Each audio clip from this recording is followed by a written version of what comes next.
Sì, come vi ho detto, io sono una persona molto freddolosa, ma questo cavolo di autunno fa un caldo pazzesco. Sono brombo qua in garage, in questo angolo angusto, ok, dove c'è la mia attrezzatura un po' messa male, scusate, ma sono un po' così.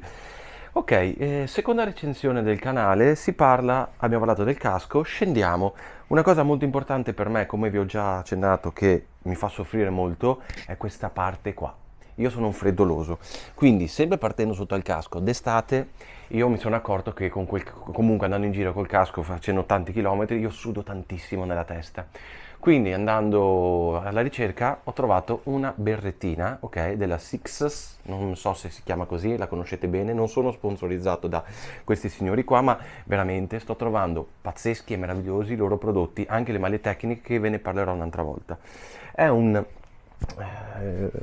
cappellino, ok, antisudore, che lo mettete qui, magari con i capelli corti ancora meglio, e vi aiuta col sudore, è una cosa pazzesca. Tutto il loro materiale antisudore è pazzesco. Assorbe e butta fuori. Non lo so come fa, andate alla ricerca, cioè, pazzesco, bellissimo. Questo per il sudore va benissimo. Poi, anche d'estate, io comunque soffro un po' l'aria nel collo, quindi tra io e la mia compagna mi sono riempito di tantissimi scaldacollo per trovare la soluzione giusta.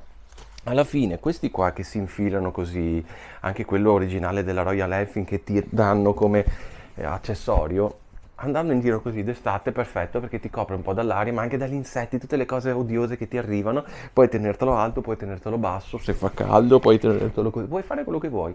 E io li adoro perché mi aiutano a coprirmi il collo. Ma adesso che inizia a fare freschetto sono andato in crisi. Avendo il casco che entra sempre l'aria così, dovevo trovare una soluzione adeguata, soprattutto con la pioggia. E se avete visto il video dell'Alta Via del Sale, che ve lo metto qua sopra, al terzo giorno di ritorno ho trovato il diluvio universale per tornare a casa. Ho optato per l'autostrada perché non ci sono pozzanghere, non c'è traffico, non ci sono semafori, cioè tu vai via dritto e sei più tranquillo nella tua corsia con la pioggia. Non mi sono lavato perché avevo dei cutaway, scarpe, tutto perfetto. Però l'unica cosa che mi ha dato tanto fastidio è stato apposta il collo. Avendo anche un cutaway con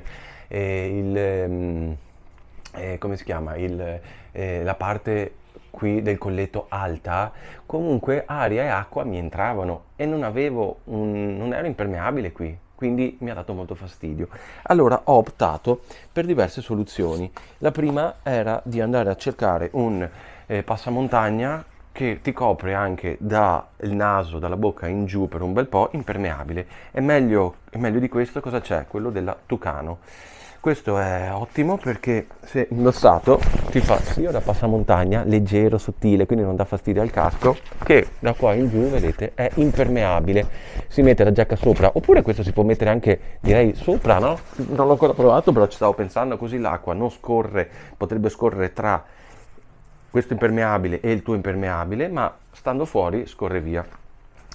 L'ho provato con la pioggia e anche solo per il freddo ed è perfetto. Però, siccome siamo in due, non è che mi convinceva molto perché volevo qualcosa di un po' più chic, più bello.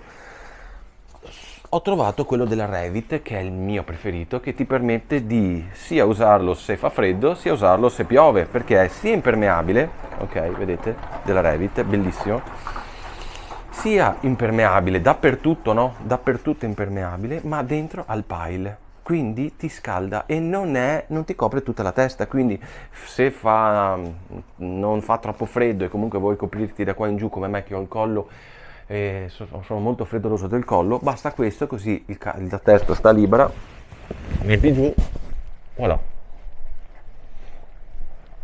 Dietro qui ci sono degli elastici, non so se mi sentite, si può tenere fino a qua ma se vuoi si può abbassare e ti mantiene sia caldo, non ti fa passare l'aria, che è anti-acqua ed è bellissimo. Poi ci sono persone, come ho visto, amici o youtuber famosi che seguo, che vanno a Capo Nord sui 10-12 gradi e hanno il collo fuori. Io sarei morto, gliel'ho detto, come fai? Abitudine, io muoio. Poi per i momenti più freddi ovviamente ci vuole un bel passamontagna che scalda.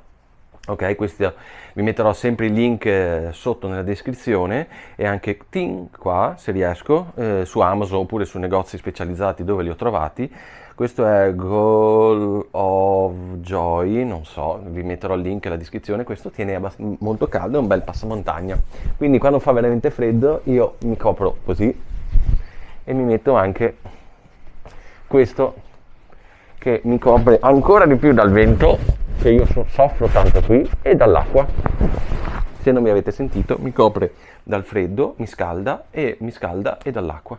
Ecco, per me sono molto fondamentali questo, anche d'estate, per coprirmi un po' il collo. Poi, ve l'ho detto, io ne ho comprati tantissimi, tantissimi, anche semplicissimi, perché questo è un po' come quello della Royal che ti danno come accessorio. Poi ci sono quelli comprati in giro da Beps, così, leggeri leggeri per l'estate, che ti danno un po' anche di tepore se fa un po' di fresco, no? Che dentro ho un po' di strato di pile, leggero leggero, ma non sono antiacqua. Con tutto collo e testa, quindi, oppure solo da qua in giù. Ecco, questi sono i miei accessori d'abbigliamento che vanno a riscaldarmi. Quindi siamo partiti dal casco, siamo arrivati al collo. Prossima soluzione sarà la giacca e le maglie tecniche, che sono fantastiche. Qualsiasi domanda fatemela tranquillamente sotto, e io ora mi spoglio perché oggi fa un caldo pazzesco e vado a montare sti video. Ciao, alla prossima!